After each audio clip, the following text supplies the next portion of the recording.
आप सभी भाई-बहनों का सर्व कल्याण वृक्ष की तर्क संगत विश्लेषक ज्ञान कक्षा में एक बार फिर स्वागत है। आज कोई प्रश्न ना होते हुए हम एक साधारण चर्चा विद्यार्थी के लिए परीक्षा की घंटी और एक साधारण मनुष्य को एक मृत्यु की घंटी कहो। देखिए ये दोनों घंटियां अक्सर एक साधारण मनुष्य को ना विद्यार्थी जीवन में सुनाई देती है, ना आपके हमारे संसारी जीवन में मृत्यु की घंटी सुनाई देती है। भोगों की घंटियां तो देखिए निरंतर आप पर हम सुनते रहते हैं। कहीं से भी कोई सूचना मिल जाए कि ये स्थिति में वहां भोग मिल रहे हैं। आजकल तो देखिए भंडारों की स्थितियों में भी कहीं भंडारा आरंभ हो जाए तो कैसे 10 नहीं 100 कितने लोग वहां पहुंच जाते हैं। कोई सरकारी विभाग द्वारा कुछ विशेष अवसर के कोई लाभदायक स्थितियां हों तो कितनी भीड़ की भीड़ इकट्ठी हो जाती है।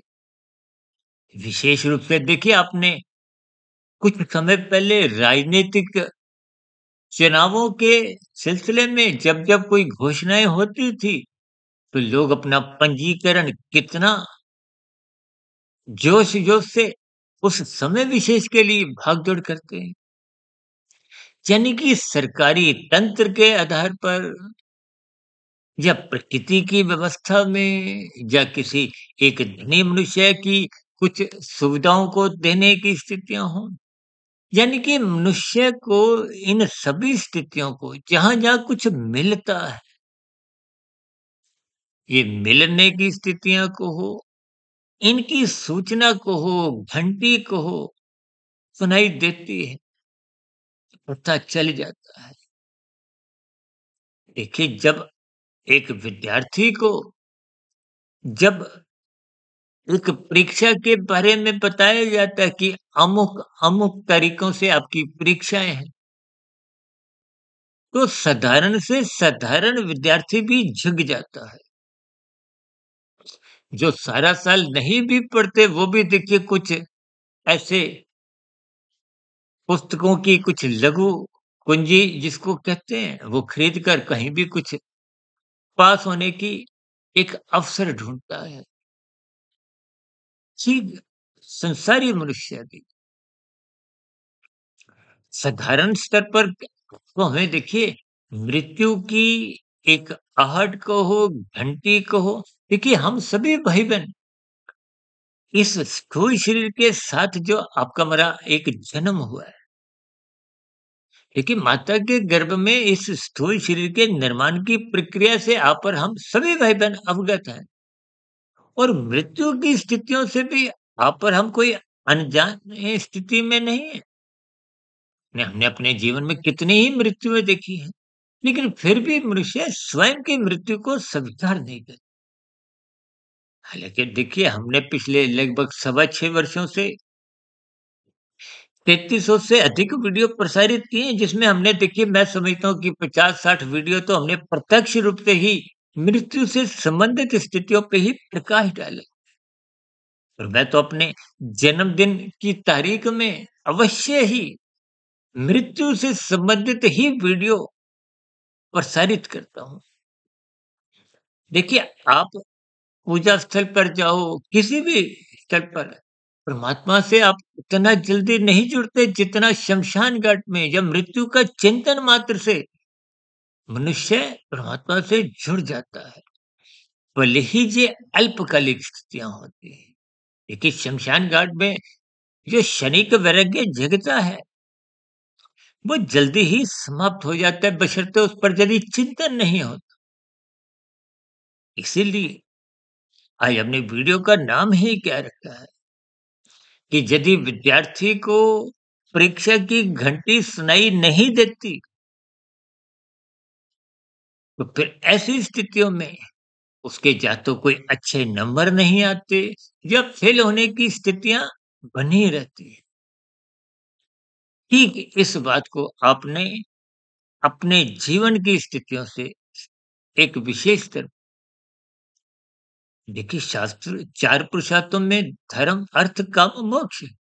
मोक्ष तो देखिए जन्म मरण की स्थितियों से जब आप मुक्ति पा जाते हो, उस मायातीत की स्थिति मोक्ष की स्थिति है।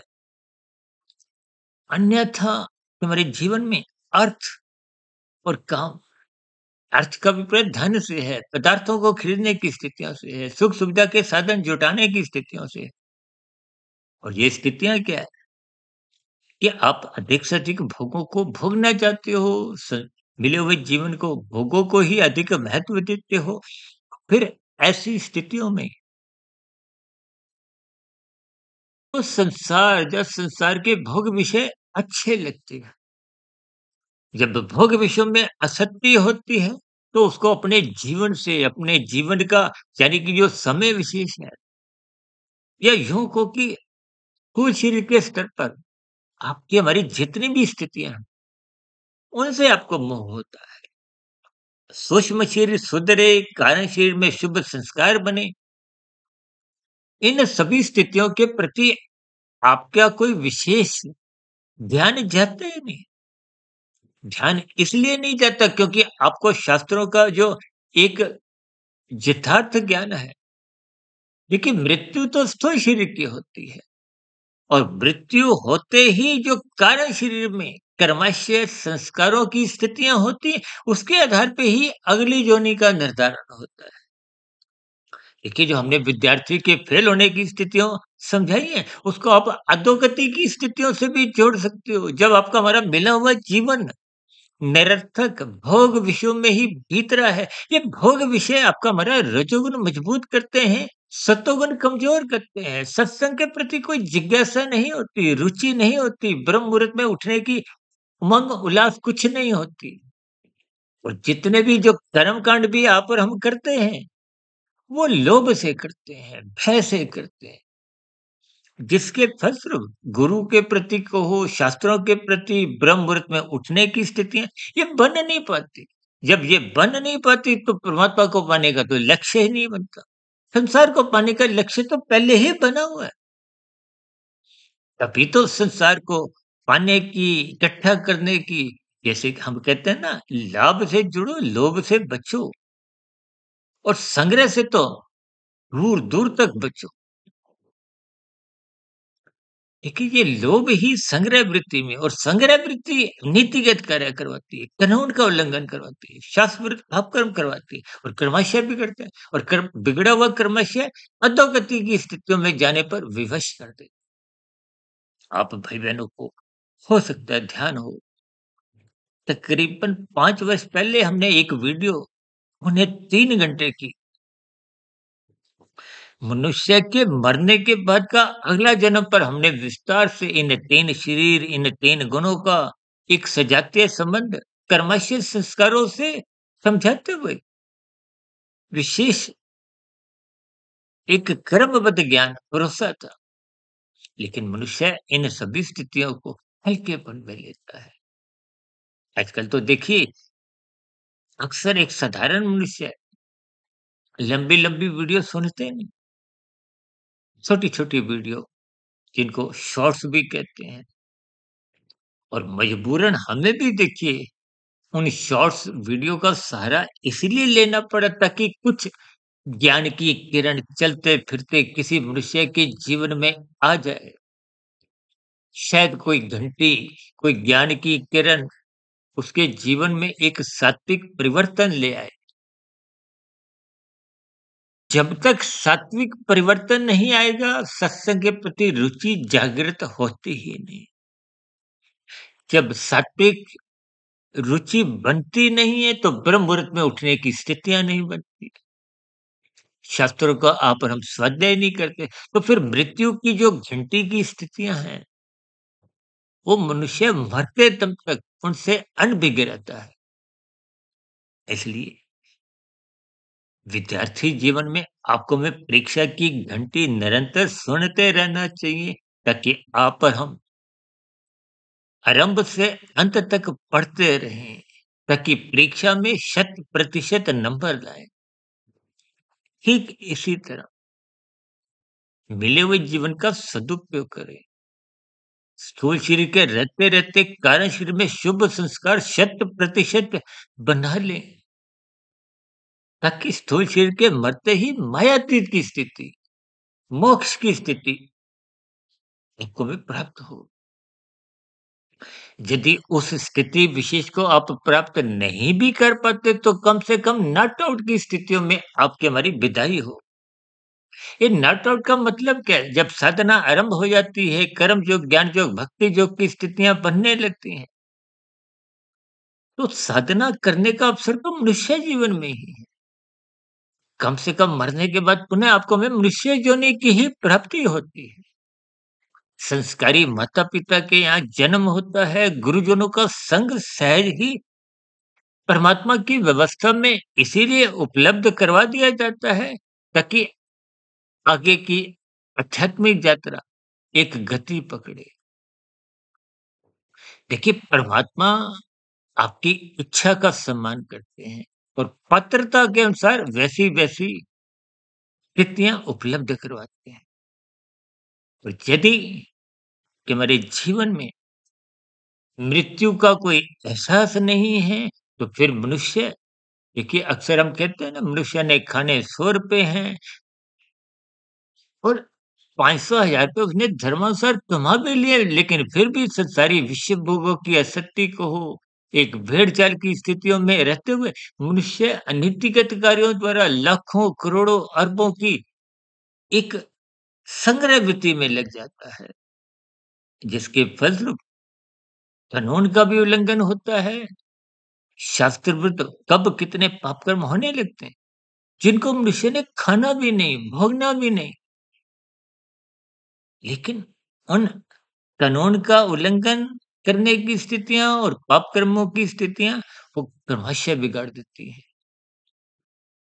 यानी कि जो मनुष्य विद्यार्थी जीवन में फेल हो जाते हैं, ठीक इसी तरह आप और हम फिर मनुष्य जीवन में फेल हो जाते हैं, तो फिर मरते समय दो गति की स्थितियों से गुजरना पड़ता है। कर्मफल सिद्धांत के अनुसार देखिए, मनुष्य जीवन में आपको में स्वतंत्रता है। आप अपने जीवन का सदुपयोग भी कर सकते हैं, दुरुपयोग भी। भाई देखिए ना, आतंकवादी हैं, बलात्कारी, ये चोर उचक्के जितनी भी स्थितियाँ हैं, निषेधात्मक स्थितियाँ हैं, ये मरने के बाद हज़ारों, लाखों जन्मों तक नीचे की जोनियों में कष्ट भोगते हैं। अक्सर हम बार-बार कहते हैं, नीचे की जोनियों का चिंतन बनाए रखो। ये 80 लाख प्रकार की बहुत बड़ा एक आंकड़ा है, जो कुछ यही संदेश देता है, यही इशारा करता है कि मनुष्य अपने जीवन में मृत्यु की घंटियाँ सुनता नहीं है और अपने जीवन को बिगाड़ लेता है। कार्यशील बिगड़ जाता है, कर्मशय बिगड़ता है, तो संस्कार भी बिगड़ते हैं। इन सभी स्थितियों को जितना-जितना आप गंभीरतापूर्वक चिंतन करेंगे, उतना-उतना आपको में ये मृत्यु की घंटियाँ को हो, तुम्हें सचेत करेंगी। आप छोटे से छोटा पाप कर्म करने से भी बचोगे। आरंभिक स्तर पर परोपकार के कार्य होने लगेंगे। और जब सत्संग विशेष स्तर पर कार्यशील में शुभ संस्कार बनाता है, तो फिर स्थितियाँ और अधिक संभलते हुए परोपकार के कार्यों में भी निष्कामता आने लगती है। कर्म योग आरंभ हो जाता है। देखिए, कर्म फल सिद्धांत का मतलब जो फल पाने की इच्छा से कर्म किया जाता है, और कर्म योग का अभिप्राय कि परमात्मा की प्राप्ति के लिए कर्म होता है। उसको निष्काम भाव से कर्म कहते हैं। यानी कि कर्म योग, ज्ञान योग, भक्ति योग की स्थितियाँ आपके हमारे जीवन को एक विशेष तक निखारने लगती हैं। मिला हुआ जीवन सार्थक दिशा की ओर जाता है। इन्हीं शुभकामनाओं के साथ आज की चर्चा विशेष को, ताकि आपको अपनी मृत्यु का एहसास हो, मिले हुए जीवन का आप और हम सदुपयोग करें, ब्रह्म मुहूर्त में उठें, शास्त्रों का स्वाध्याय करें, गुरु की आज्ञा अनुसार जीवन अनुशासित व्यवस्थित बनाएं, ताकि संसार का संग मात्र आवश्यकता अनुसार ही करें। आपके जीवन की, परिवार के सदस्यों की आवश्यकताओं की पूर्ति हो। इन्हीं शुभकामनाओं के साथ चर्चा विशेष को यहीं विश्राम देते हैं। कल सुबह ब्रह्म मुहूर्त ज्ञान उपदेश कक्षा में फिर मुलाकात करेंगे। तब तक आप अपने आध्यात्मिक मित्र सुधीर भाटिया फकीर को इजाज़त दें। वीडियो विशेष को ध्यानपूर्वक, धैर्यपूर्वक सुनने के लिए आप सभी भाई-बहनों का बहुत-बहुत धन्यवाद।